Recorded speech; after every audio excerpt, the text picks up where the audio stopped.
Hey guys, welcome to another video for Falcon Biology. I want to do a quick recap of the bone cells that we discussed in class this past Thursday. So let's take a look at this. So this is the image that you got on the slide. And the first part that I want to highlight, first part that I want to highlight is this part right here. This is the osteon.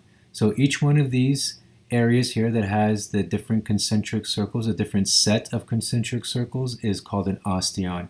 And so it's kind of popped one out for you so you can see how these osteons form these very long columns that provide a lot of strength to compact bone. And we are in fact looking at this side right here. This is the compact bone, which is very dense, not a lot of spacing in between. Whereas if you compare it to the spongy bone, just like it says with the name, it's very sponge-like, and it has a lot more holes and space in it.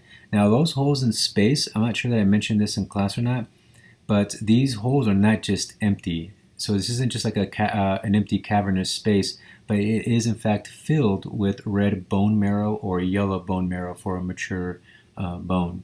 So again, these are the osteons containing all the concentric circles, so it's kind of like a cinnamon roll. And I can peel off and pull up that cinnamon roll, revealing multiple layers. So each one of these concentric circles is a layer of dense tissue and then cartilage tissue here, allowing the bone to have some flexibility.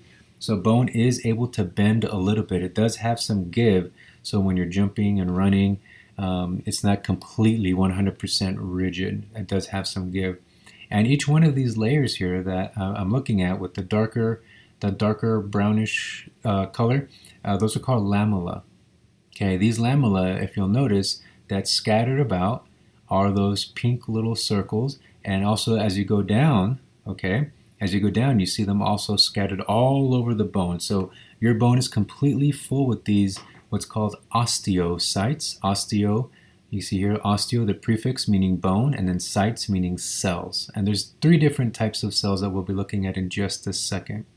So as you kind of follow down that vertical column, you'll notice that in the very middle of every single one of these osteons, and that's how you can pretty much pick out an osteon, is first find this feature, which is called the Haversian canal.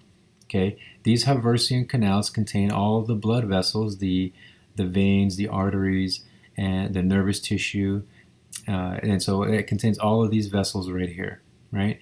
Now there's the vertical aspect of the Haversian canals, and then there's also the horizontal that actually create networks in between the different Haversian canals, these central canals. So all of these osteons, all of these Haversian canals are interconnected horizontally by something called, by these canals called perforating canals or Volkmann's canals. Okay? So very well networked.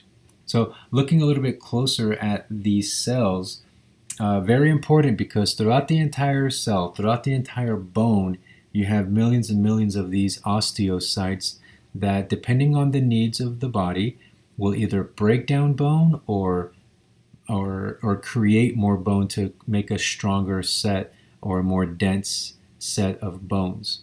Okay, like we explained in class, for example, if you have a very acidic diet and your blood is constantly being acidic, your body homeostasis is going to work at neutralizing that acidity in blood by breaking down bone, using osteoclasts to break down bone, because that calcium and phosphate will balance out the acidity in blood. And over a long period of time, over a lifetime, 30, 40 years of doing that, of having a poor diet, you actually microscopically, day by day, break bone down. And then you end up having some, disease issues or bone issues later on in life. So let's kind of break down the 3 different types of bone cells, okay? So the first bone cell we're going to look at is the osteocyte. This is the one that, think of it as a construction foreman, one who monitors and maintains and responds to stimuli. So for example, when you're exercising, jumping around, you do microfractures on your bone, and so your osteocytes, through other mechanisms as well, recognize this, and your osteocytes will then direct your osteoblast. Okay, I guess I'm going to go with osteoclast first. Let me actually back up a little bit. So the osteocytes will direct osteoblast or osteoclast into doing the things that they need to do. And the osteocytes themselves can also turn into those clast or blast as needed, responding to stimuli and external stimuli. So the first one, the second one we're going to look at now is the osteoclast. So that word clast, very important because that means to break up. So this is breaking up bone. So on the left to right, this cell will attach itself to bone and break it up into its constituent parts, calcium and phosphate. Okay, so for example, if I break a bone, then the osteoclast will clean up the mess of any bone fragments and recycle those bone fragments so that it can be recycled and used to construct a new bone again. Or as I mentioned before, if your blood is very acidic, then it will break bone down to balance out that acidity and bring it back to a neutral pH, your blood that is.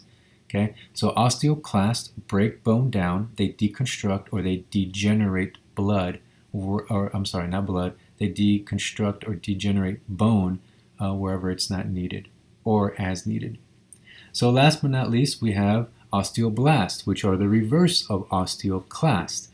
So the osteoblast will then take up calcium and phosphate. Calcium, whether it was recycled from a broken bone, or whether it's recycling or picking up calcium from your diet, from kale, broccoli, oranges, which are high in calcium.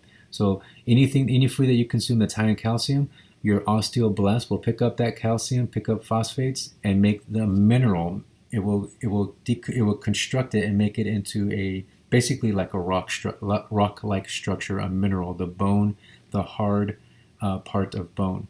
So osteoblasts rebuild, they recover, and they calcify. Okay, so they calcify. They bring in those elements and arrange them so that they can construct new bone. So think of a construction company laying down cement and building a sidewalk or building a foundation for a home. That is what the osteoblasts do. They build up. All right, so that's going to do it for our discussion today, our recap of bone cells. I hope this helped, and looking at the different bone cells and what they do. So hope you enjoy, hope you learned something new, and I'll catch you up on the next one.